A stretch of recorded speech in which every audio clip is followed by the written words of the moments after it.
Halo, selamat malam saudara. Kembali Anda menyaksikan program berita Kompas Malam bersama saya Rahmat Ibrahim. Selain 3 informasi tadi, kami juga masih memiliki informasi menarik lainnya untuk Anda di malam hari ini. Langsung saja kita simak selengkapnya Kompas Malam dengan informasi pertama, saudara. Direktorat Reserse Narkoba Polda Sumatera Barat menggagalkan peredaran narkoba jenis ganja lintas provinsi.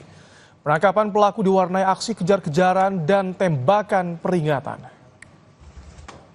Targetnya bos, kalau bos, kayak, tembakan. Dicegat di kawasan Jalan Lintas Manggopo, Kabupaten Pasaman Barat, Sumatera Barat. 2 kurir narkoba langsung kabur dan mencoba melarikan diri. Tugas yang melakukan pengejaran melepaskan beberapa kali tembakan peringatan. 2 pelaku diringkus setelah kendaraan mereka menabrak pelang besi di depan SPBU. Dalam penangkapan, polisi menyita barang bukti ganja seberat 25 kg. Kalau targetnya bos, Sumatera Barat telah mengamankan 2 orang pelaku beserta 1 kendaraan yang di dalamnya ditemukan 2 karung yang diperkirakan berisi narkoba jenis ganja seberat 25 kg.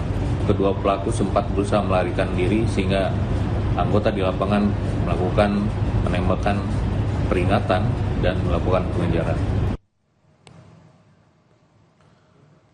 Polresta Pontianak mengamankan kapal tanker pengangkut BBM Pertamina yang menyelewengkan BBM bersubsidi. 3 pelaku ditangkap sementara 4 ton BBM yang dikemas dalam jerigen juga disita.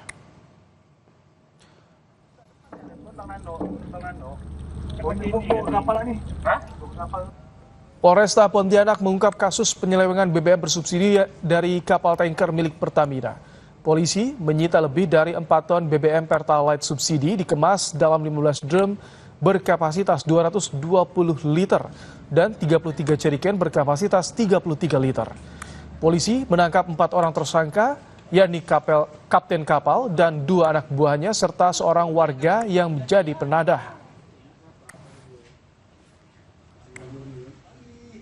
BBM yang Pertamina ya, BBM Pertamina yang diselewengkan oleh ABK kapal ya. Sudah diamankan semuanya Pak ya? Kita amankan 3 orang ABK dengan anak buahnya dan 1 yang menerima BBM yang di darat. Dari hasil interogasi pemeriksaan sudah 5 kali dilakukan mereka. Saudara, polisi meringkus pelaku curanmor yang telah beraksi di 7 tempat berbeda di Surabaya. Aksi pelaku terekam kamera pemantau.